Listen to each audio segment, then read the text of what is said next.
증거되어야 할 부활 소식이라는 제목으로 고린도전서 15장 50절에서 58절 말씀을 가지고 하나님 말씀을 증거하겠습니다. 할렐루야. 아멘. 주위에 계신 성도님들과 축복의 인사를 나누겠습니다. 참 행복해 보이십니다. 참 행복해 보이십니다. 세상을 행복하게 만드는 해피바이러스가 됩시다. 세상을 행복하게 만드는 해피바이러스가 됩시다. 예배를 받으시기 위하여 우리를 구원하시고 오늘도 예배의 자리로 인도하신 하나님 아버지께서 주신 말씀의 제목은 237 나라에 증거되어야 할 부활 소식입니다. 우리는 예배 시간에 주시는 말씀을 하나님이 주시는 말씀으로 이렇게 이제 들어야 되는 거죠. 그냥 우리가 믿음이 생깁니다. 지난 주간 부활주는 지났지만은 초대교회 때는 지금 절기로 그냥 한 주간 하고 끝내는데 그때 아마 한 달 넘게 넘어가 있을 것 같아요. 근데 지금 계속 이제 약소가 되니까 갈수록 절기가 점점 축소되는 거죠. 우리 하나님은 예배 시간에 선포되는 말씀으로 인생의 모든 문제에 답을 주시고 인생을 가치 있고 의미 있게 살 수 있는 길을 알려주시는 것입니다. 우리가 예배를 왜 드립니까? 뭔가 우리 성도님들이 더 나은 삶을 살기 원하는 거 아니겠죠? 그렇죠? 지금보다는 나은 삶을 원하기 때문에 우리가 하나님께 예배 드리는 거 아니겠습니까? 그래서 예배 시간에 선포되는 말씀을 따라가면은 행복한 인생을 살게 될 줄 믿습니다. 아멘. 말씀을 따라간다는 것은 무엇입니까? 말씀 안에서 하나님이 주신 언약의 말씀을 붙잡고 미션을 찾아 순종하는 것입니다. 그러니까 1대지는 언약이죠. 2대지는 미션, 또 실천할 것. 3대지는 기도응답, 비전이거든요. 그러니까 항상 이 말씀 속에 그게 다 담겨 있습니다. 그것을 잘 잡으시면 되죠. 그러면 하나님은 말씀을 선포하시고 그 말씀을 성취하시며 생명운동을 중심으로 세상을 다스리시는 분이심을 체험할 수가 있습니다. 아직 말씀 성취를 체험하지 못하신 분들은 말씀을 받아도 언약이 무엇인지를 모르기 때문이고 생명운동이 일어나지 않는 분들은 아직 치유받아야 될 부분들이 남아있기 때문이죠. 그리고 깨닫게 하시고 치유하시는 분은 하나님이죠. 그러니까 하나님의 은혜를 받으면 그게 치유가 되거든요. 그러니까 우리 성도님들이 낙심하지 마시고 낙심만 안 하면 됩니다. 언약이 무엇인지 깨닫게 해주시고 생명운동이 일어나게 해달라고 기도하시면 되고 그렇죠. 기도하시면 하나님이 그 은혜를 주시거든요. 이게 내 힘으로 되는 건 아니죠. 하나님이 어느 날 은혜를 주는 때가 있거든요. 우리가 정시예배하고 말씀을 듣고 묵상하다 보면 하나님 은혜를 주거든요. 그때까지 기다려야 되는 거죠. 그렇죠. 그리스도의 부활의 소식은 237 나라에 증거되어야 합니다. 첫째, 237 나라에 증거되어야 할 부활의 소식은 우리 몸이 새로운 피조물로 바뀌는 것입니다. 많은 사람들이 부활을 죽었던 사람이 다시 살아나는 것을 알고 있는데 성경에서 말씀하시는 예수 그리스도의 부활과 그리스도께서 재림하시는 그날에 이루어질 부활은 단순하게 죽었던 사람이 살아나는 수준이 아니고 전혀 다른 피조물로 바뀌는 거죠. 여기 어미닭이 계란을 품으면은 그게 이제 20일을 품으면 병아리가 나오잖아요. 그렇죠? 근데 그건 전혀 다른 거거든요. 계란하고 병아리 전혀 다르잖아요. 그러니까 부활의 몸이라는 것은 전혀 다르다고 말이죠. 우리가 가지고 있는 몸하고 다른 거죠. 그렇죠? 왜냐하면 지금 우리의 몸으로는 영원한 하나님 나라에 들어갈 수 없기 때문입니다. 고린도서 5장 17절에 그런즉 누구든지 그리스도 안에 있으면 새로운 피조물이라 이전 것은 지나갔으니 뭐라 새 것이 되었도다라고 했습니다. 그래서 죽은 자들이 썩지 아니할 것으로 다시 살아나고 우리도 변화되는 것입니다. 고린도서 15장 52절에 보면은 나팔 소리가 나면 죽은 자들이 썩지 아니할 것으로 다시 살아나고 우리도 변화되리라고 했어요. 그리고 죽고 썩을 몸이 죽지도 않고 썩지 않는 몸으로 변화되는 것입니다. 고린도서 15장 42절에 죽은 자의 부활도 그와 같으니 썩을 것으로 심고 썩지 아니할 것으로 다시 살아나며 그렇죠. 이렇게 말씀했어요. 그리고 욕된 것으로 심고 영광스러운 것으로 다시 살아난다고 했습니다. 고린도서 15장 43절이지요. 약한 것으로 심고 강한 것으로 다시 살아납니다. 우리의 몸이 연약하잖아요. 그렇죠? 병들기 쉽고 연약한 몸인데 이게 강한 몸으로, 병들지 않는 몸으로 그게 변화되는 걸 말하는 거예요. 그게 부활이다. 둘째, 237 나라에 증거되어야 할 부활의 소식은 세상 모든 사람들에게 가장 기쁜 소식입니다. 왜냐하면은 세상 모든 사람들은 일평생 죽음을 두려워하며 사탄의 종로를 타며 살아가기 때문입니다. 히브리서 2장 14절에 보면은 자녀들은 혈과 육에 속하였음에 그것 또한 같은 모양으로 혈과 육을 함께 지니심은 죽음을 통하여 죽음의 세력을 잡은 자 곧 마귀를 멸하시며라고 했습니다. 왜 사람들은 죽을 수밖에 없고 죽음을 그렇게 두려워하는 이유가 무엇입니까? 히브리서 9장 20절에 보면은 한 번 죽는 것은 사람에게 정해진 것이요 그 후에는 심판이 있겠다고 했기 때문이죠. 우리는 뭡니까? 죽음의 권세를 이기시고 부활하신 그리스도께서 우리 성도님들과 함께 하시기 때문에 죽음을 두려워하지 않아도 되는 거죠. 그렇죠? 그러나 십자가에 죽으시고 부활하신 그리스도를 믿는 순간 영생을 얻고 심판이 이르지 아니하고 사망에서 생명으로 옮겨지는 것입니다. 요한복음 1장 24절에 내가 진실로 너희에게 이르노니 내 말을 듣고 또 나 보내신 이를 믿는 자는 영생을 얻었고 심판에 이르지 아니하나니 사망에서 생명으로 옮겼느니라. 우리가 죄가 있는 사람은 심판받잖아요. 죄 세방받으면 심판받지 않는 거죠. 그렇죠. 셋째, 237 나라에 증거되어야 할 부활의 소식은 기독교의 복음과 설교의 핵심 내용입니다. 복음이 무엇입니까? 복음은 십자가 위에서 죽으셨다가 부활하신 예수 그리스도가 바로 복음이죠. 다른 게 복음이 아니라고 말이에요. 그래서 오순절날 성령 충만을 받은 베드로의 설교의 핵심이 무엇인가 하면은 그리스도의 십자가의 죽으심과 부활입니다. 사도행전 2장 31절에 32절에 보면 미리 번거로 그리스도의 부활을 말하되 그가 음부에 버림이 되지 않고 그의 육신이 썩음을 당하지 아니하시리라 하더니 이 예수를 하나님이 살리신지라 우리가 다 이 일에 증인이르다라고 했습니다. 그리고 베드로가 성전 민문에서 구걸하던 안진병을 일으킨 이후에도 예수 그리스도의 부활을 증거했어요. 사도행전 3장 14절에 15절에 보면은 너희가 거룩하고 의로운 일을 거부하고 도리어 살인한 사람을 놓아주기를 구하여 생명의 주를 죽였도다. 그러나 하나님이 죽은 자 가운데서 그를 살리셨으니 우리가 이 일에 증인이라고 했습니다. 그리고 성경에 보면 사도 바울도 십자가 위에서 죽으시고 부활하신 그리스도를 증거했어요.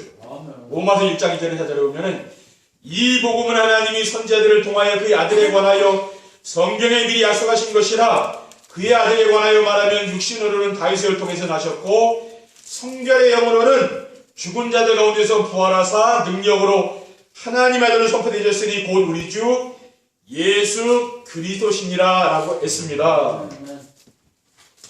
237 나라에 그리스도의 부활의 소식을 전달하려면 어떻게 해야 됩니까? 첫째, 237 전도를 위한 응답과 현장의 축복을 누리며 살아야 됩니다. 하나님께서 금년에 우리에게 언약으로 주신 말씀이 무엇입니까? 237 전도를 위한 응답의 현장이죠. 그러니까 올해는 이 응답이 오는 거죠. 말하자면 그렇죠. 그러므로 237 나라에 그리스도의 부활 소식을 전달하려면은 237 전도를 위한 응답과 현장의 축복을 누려야 되는 것입니다. 그러면은 237 전도를 위한 응답의 축복이 무엇입니까? 237 전도를 위한 응답의 축복은 하나님이 함께 하시는 위드 임마누엘 원네스의 축복을 누리는 것입니다. 혼자 있을 때는 하나님이 나와 함께 하시는 그 위드의 축복을 누리는 거죠. 그리고 성도들을 만나서 함께 우리가 예배하고 함께 모일 때는 무엇입니까? 하나님이 우리와 함께하는 임마누엘의 축복을 누리게 됩니다. 그리고 현장에서 우리가 직장에서 일할 때는 무엇을 누립니까? 하나님이 내 모든 현장 속에 함께 하시는 그런 원네스의 축복을 누리는 거죠. 하나님은 이곳에만 함께 하는 게 아닙니다. 여러분 가정, 직장, 산업 현장에도 하나님이 함께 하시는 거죠. 그렇죠. 그것을 누리는 거예요. 그게 바로 우리가 받아야 될 응답이죠.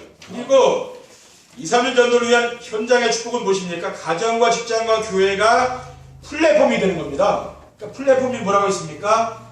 기차 정거장, 또 버스 정류장, 인터넷 이런 데 사람들이 많이 필요해서 많이 모이잖아요. 그렇죠? 그래서 사람들이 필요해서 찾아오는 시설이나 시스템을 우리가 플랫폼이라고 하는 거죠. 어떻게 하면 이러한 응답과 현장의 축복을 누릴 수가 있습니까? 예배 시간에 선포된 말씀 안에서 하나님이 주신 언약의 말씀을 나에게 주신 언약으로 붙잡고 미션을 찾아 순종하는 삶을 살면 되는 거죠. 그렇죠? 둘째, 2, 3년 전도를 위한 응답과 현장에 필요한 것이 무엇인가를 알아야 됩니다. 지금 세상 사람들은 원인을 알 수 없는 재앙과 저주 아래 고통을 당하며 죽어가고 있습니다.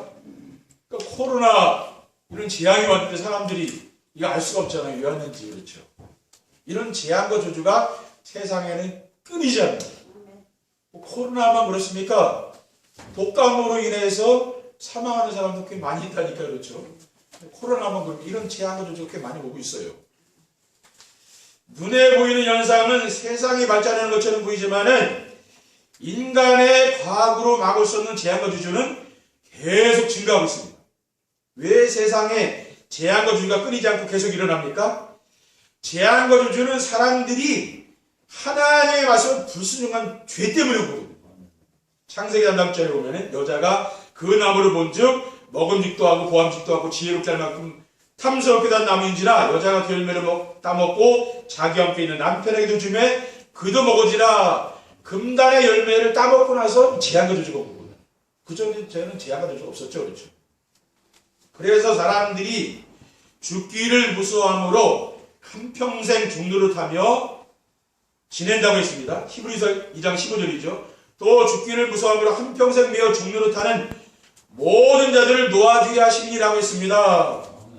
그러한 세상 사람들에게 가장 필요한 것이 바로 재앙과 저주, 죽음의 공포에서 벗어날 수 있는 복음의 소식입니다. 그런 복음이 무엇입니까? 그리스도께서 재앙과 저주를 가져다 주는 우리의 모든 죄를 대신 지시고 십자가에서 죽으셨고 죽은 자 가운데서 부활하셨다는 부활의 소식이죠. 이게 바로 복음이라고 합니다. 셋째, 그리스도께서 죽으셨다가 부활하셔야 할 이유를 알아야 합니다. 왜 그리스도께서 죽으셨다가 부활하셔야 합니까?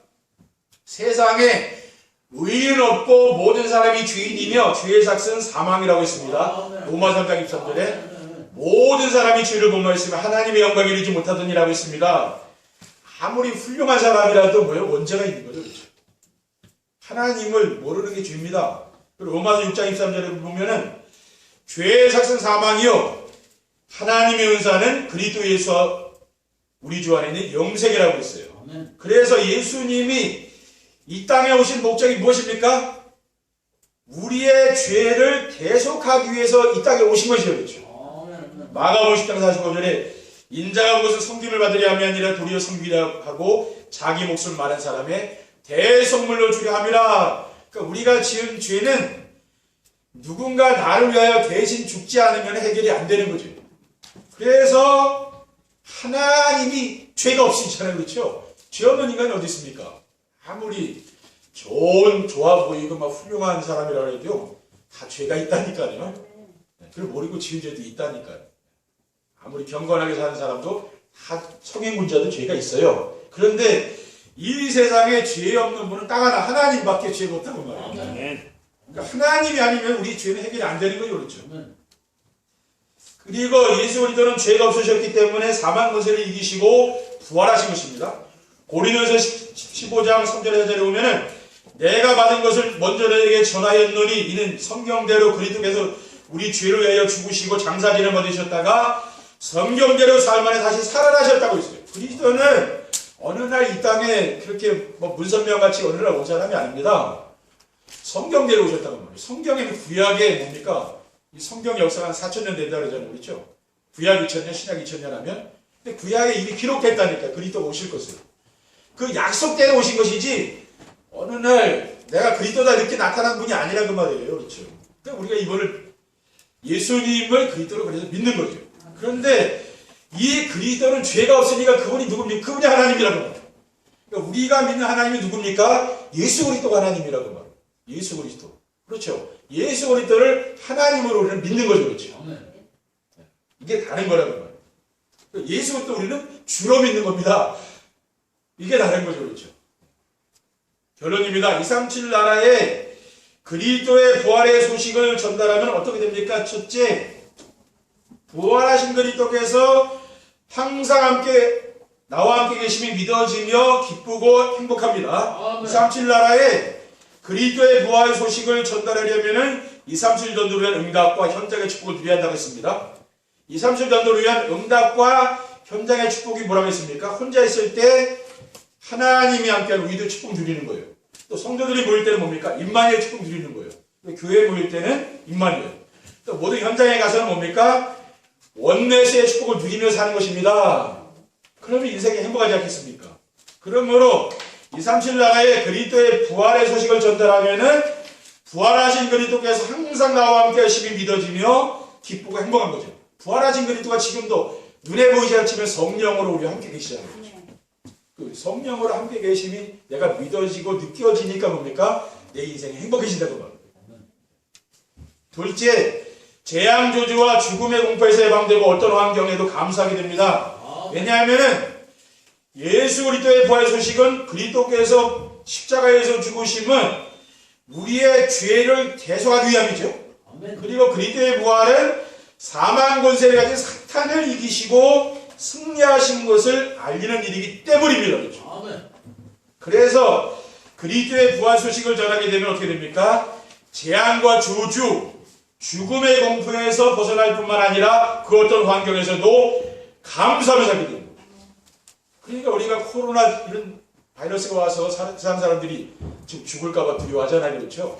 걸리면은. 근데 우리는 그런 걸 두려워하지 않는다고 말이에요. 우리 성도님들이 뭡니까? 왜? 그리스도께서 코로나 이런 재앙을 멸하신 거 아닙니까? 그렇죠? 그리스도는 코로나보다 약한 분이 아니라니까요. 그 재앙 저주에서 해방하신 분이에요. 그러니까 세상에 왜 이런 재앙이 온다고 했습니까? 그리스도를 모르기 때문에 온다는 거예요.